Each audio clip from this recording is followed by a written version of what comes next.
Hey guys, it's Beth, and today I have a partial process video for you making my paper bag scrapbook album using the school paper from CraftSmith. And I just have two normal brown paper lunch bags that I have folded in half and then have sewed them together right where the fold is down the center to act as my binding. Now, I did say partial process video, and that is because I am showing you the process of assembling the scrapbook album, but I did not include my design process. And if you watched my goals video from last week, you would understand that it takes me forever. I feel like the design process takes me forever because it's hard for me to make a decision about what I really want to put where and what I want to use and all that. So I feel like it takes me forever and it's frustrating for me to do, and I felt like it would be frustrating for you to watch. So I decided to at least let you see how I put the album together, and I can kind of talk through some of my thought process as we go. So hopefully you guys are okay with that. Here I'm working on the front cover, and I have 2 layers of cardstock just to add a level of color and interest. And then my top layer of paper is the pattern paper from the pad, and it says back to school. And I am just using that as kind of my title for the album, and I did round the corners on that too, just for some additional interest. So here I am working on adding a label at the top, and that was a cut apart from the pad.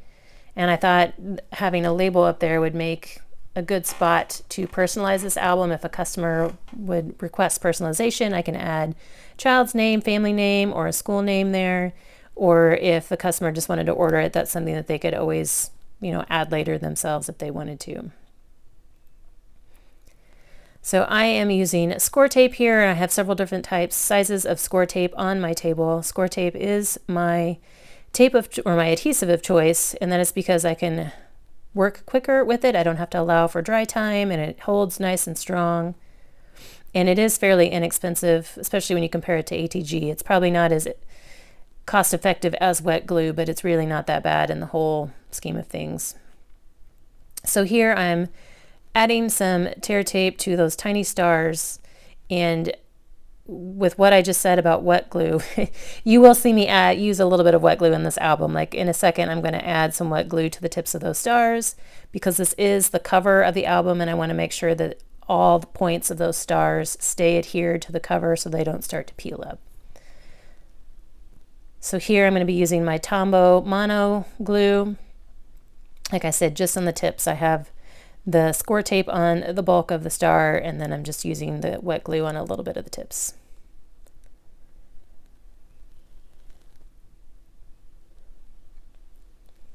So you see that on the left hand side there's still the notch that's left in the lunch bag, and here's how I handle that. I just line the paper up there, use my pencil to mark where the notch is, and I know not to add tape in that area. If you wanted to, you could totally cut the bag so that that end was just level with the bottom of the notch and not have to worry about it at all. I don't do that just because I lose surface area. Like right now, the bag, when they're folded, each page is about 6 by 6. So that's a great size to work with. And it's, for a 6 by 6 pad, you wouldn't have to cut very much off. And it makes it easy to cut down a 6 or a 12 by 12 size paper as well to fit the 6 by 6. So I tend to leave it and work around it just because it makes for a better size page for me. So one thing that I like to include in all of my paper bag albums is a pocket page. So this is a little bit deeper of a pocket page because I am folding, like the ends and the bottom under to allow a little more area in the pocket. And I like to include the pocket, a deeper pocket, just because it gives me extra room that I can include some photo mats as well as some journaling cards. And then whoever's using the album in the end, if they want, they can add additional photos or memorabilia. Lots will fit in that pocket. And so I tend to do like that photo mat is about 4 by 5 and a half, I think. So you can fit a decent sized photo in there as well. Now when I'm designing 2 facing pages, I don't necessarily make the pages like matchy-matchy, but I do like to either use the same paper or coordinating paper. So you'll see that when I start to put this page together, I'm using the same patterns just kind of in a different combination. That way they at least tie together fairly well.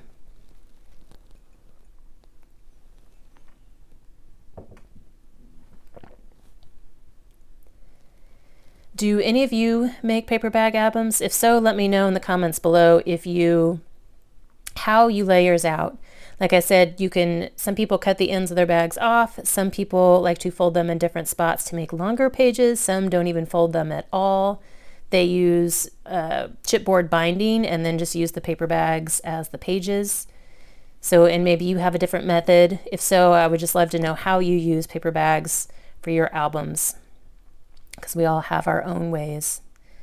Now here you see on the left-hand side, there's that little flap, and that's actually the bottom part of the paper bag. And again, sometimes, or a lot of people will probably just ignore that flap and then use the page as a solid page. I actually do that at times as well. You'll see me do that later in this process. But right now I'm actually utilizing the flap because it adds a little bit of depth to that page and kind of a hidden element with that photo mat that's beneath it.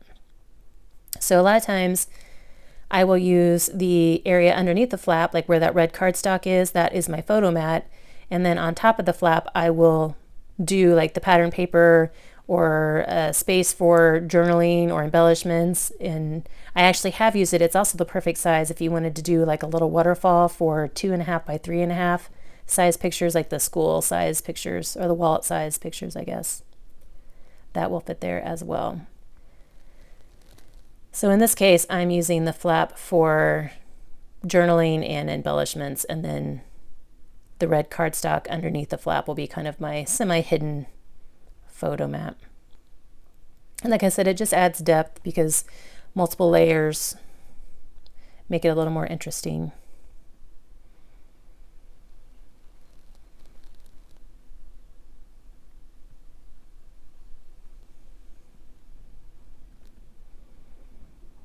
And then it's just a matter of trying to line it up just right where that fold is so that it fits perfect.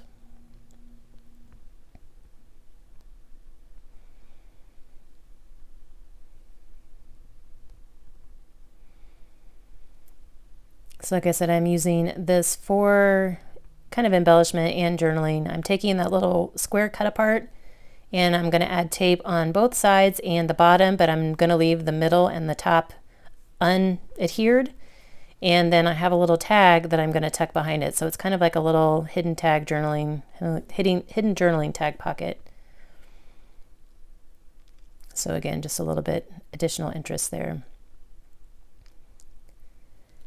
So in this page, I'm just doing a square photo mat. I tend to do different photo mats on different pages throughout the album, like different size. Sometimes they're more for 4 by 5, 5.5. Sometimes I do the squares. And just a few minutes ago, you saw me mark this page for where the little notch in the paper bag was. And then when I'm adding the tape, I totally ignored that pencil mark. So I'm going to have to fix that here. And luckily, even though score tape does stick very well, there is a way to get it off if you haven't adhered your page well already.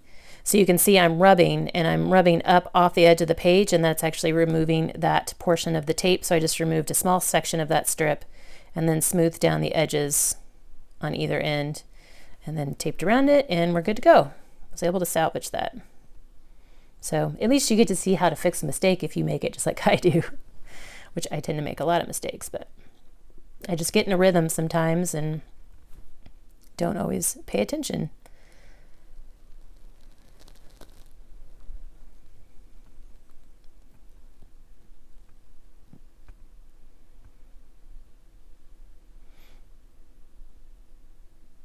So now on this page, another thing I like to do is include some type of waterfall in my albums.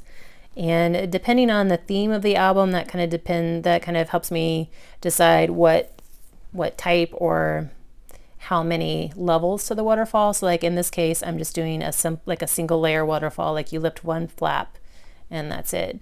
But again, it just adds some dimension and interest to the page. And there's always just something fun about revealing the hidden pictures.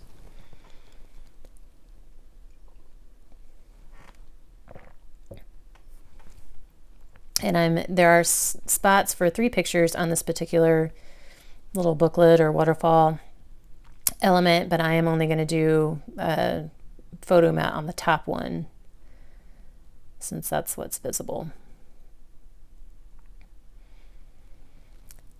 And I have found that when I'm designing my pages, I tend to do especially in this case because I have so much pattern paper to use, I did a pattern paper as like my base page on every page, but then all of my mats for photos were just different layers of cardstock.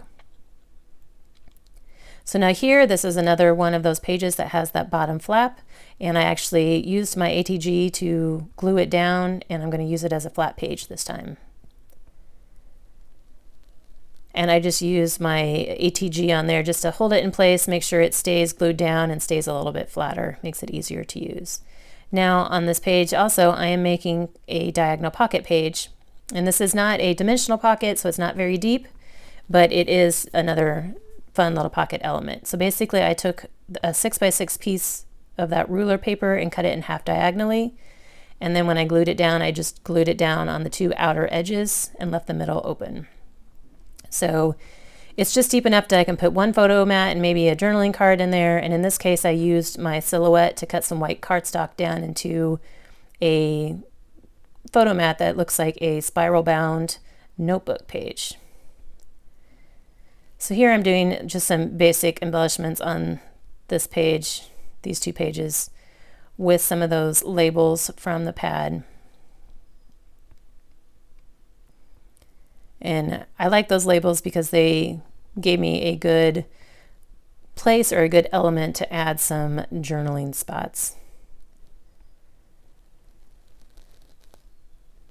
So that one on the left is that ruler pattern, so that kind of ties with the ruler pattern on the right hand page. And then the other cut apart over there just says easy as 1, 2, 3.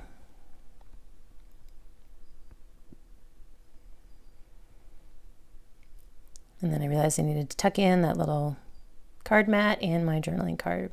So now I'm doing the back cover. So there are 8 pages to this album, including the front and back cover. So there are really 6 usable picture pages. On the back cover, I tend to not do anything dimensional or even put anything that would encourage people to add photos to the back, just because it gets getting handled a lot. I'm always worried that any photos that might get glued onto the back would come off very easily. So here's just a quick flip through of the basic album. And my next step is to embellish it a little further. I was trying to use all the different, there's a lot of cut aparts in this pad, and so I was trying to utilize those as best I could, but most of them were labels or stars or little circle elements.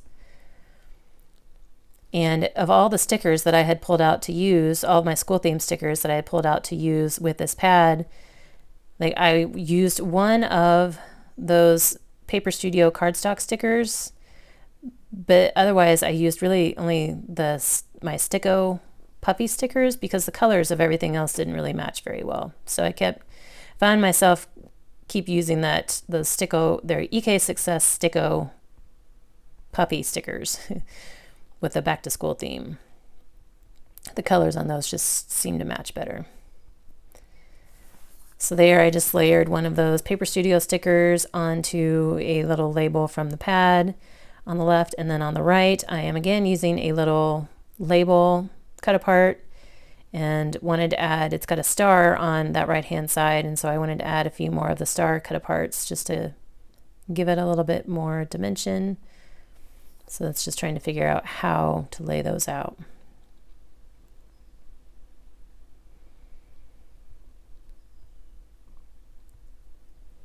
And again, on those little stars, I go to my 1/8 inch score tape, but I'm using tape on as much as I can, and then I will come back in and do a little bit of wet glue on the tips.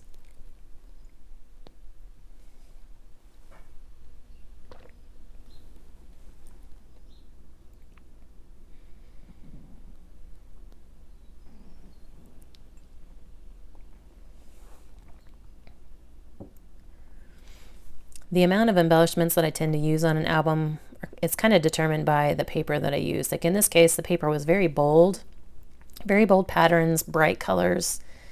And so I didn't feel like it needed a lot of embellishments, but sometimes I just kind of needed to help anchor the photo mat or add just a little bit of extra dimension. So I did add a little bit, but I didn't feel like it needed a ton.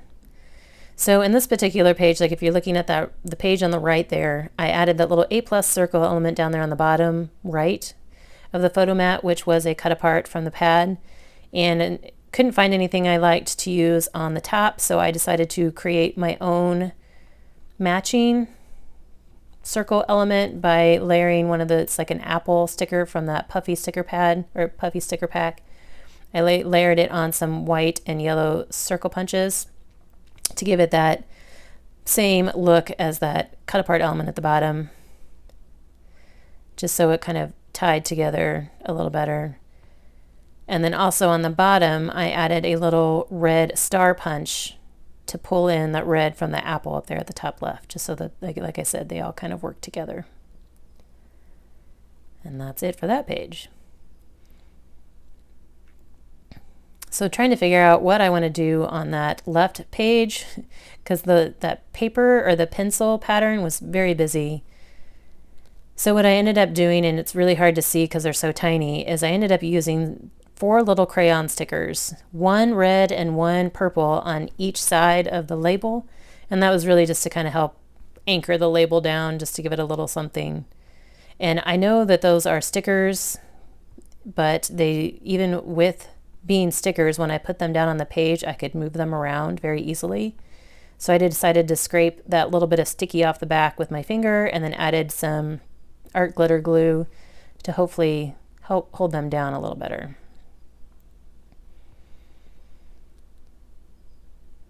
And like I said, those don't really do a whole lot for the page since they do kind of blend in, but they do help add a little bit of something to that label and kind of help weight it down a little bit.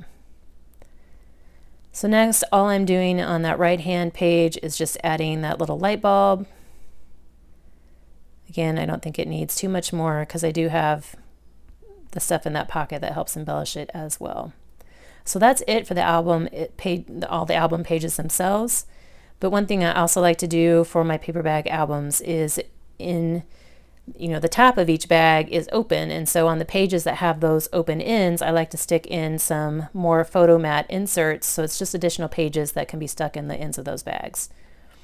And my bags, since they are about 6 inches wide, my photo mats for the inserts are 5.5 by 5.5, and I try to use like a thicker cardstock, just so that it can withstand being put, in and out of the bag, being handled quite a bit.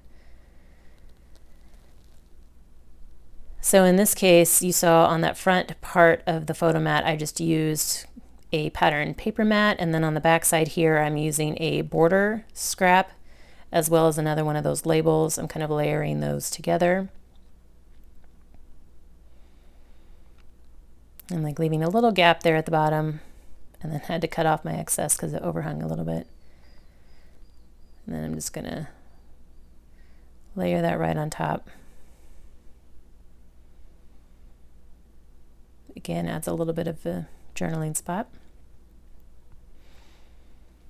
And here for the front side of that one, again, going with the pattern paper mat. I had a lot of pattern paper left to play with. Normally I probably wouldn't use that much paper on these inserts, but I did have a lot of paper left, so felt like I could use it quite a bit on these additional pages as well. So then on this back side, I'm just taking some more of that Argyle print, cut it down into a fishtail banner, and I'm layering it with that little crayon label cut apart there. Normally when I do an 8-page paper bag album, I have 2 open ends, and so I tend to do 2 inserts per each opening just because of the way the opening folds. It gives you like 2 good pockets on each opening. So I normally do 4, but in this case I'm only doing 3, and that's because as part of the cut aparts from this pad, there were some little file folder labels, and there were 3 different colors, and so I wanted to use those as kind of the the handle or the pull up tab on my inserts. And since there were only 3 different colors, I decided to just go with 3 inserts on this one. Like I said, normally I will do 4, and normally for the tabs at the top of each one of those, I would either use ribbon or some cardstock, or cut it down into like a, make my own little file folder type tabs. So on the back side of this one, I'm using another border scrap, and this one actually has a little bit of layering in the detail in the pattern.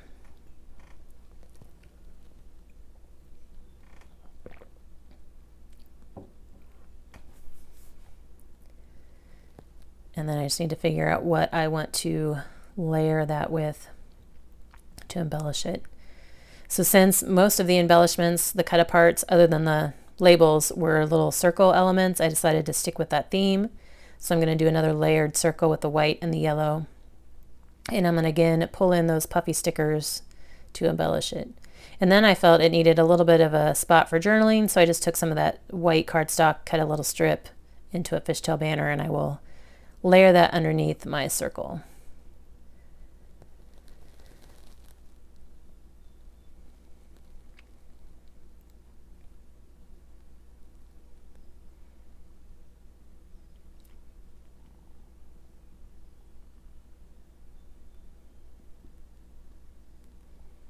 Again, nothing overly embellished, just to give it a little bit of something.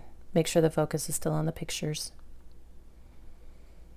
And then the sticker that I'm going to use is the composition notebook, just one of those normal black and white composition notebooks, but then I'm going to also use a pencil, squeeze a pencil on that circle. And again, the pencil wasn't sticking very well, so I scraped it off and added some art glitter glue to help hold it better. So the last step here is I'm going to add the tabs to the top of each of my inserts. And when I cut the tabs out of the pad, they were actually, like, each tab had 2 ends. So there were only 3 tabs, but then they had a dotted line that went down the center. So once I cut the tabs out, I cut them down the middle so that I could get 2 tabs out of each one. And I'm going to put the same color, like one of each color, on the front and back of each of my inserts, just so it looks like it's the front of the tab or the front of the insert on both sides.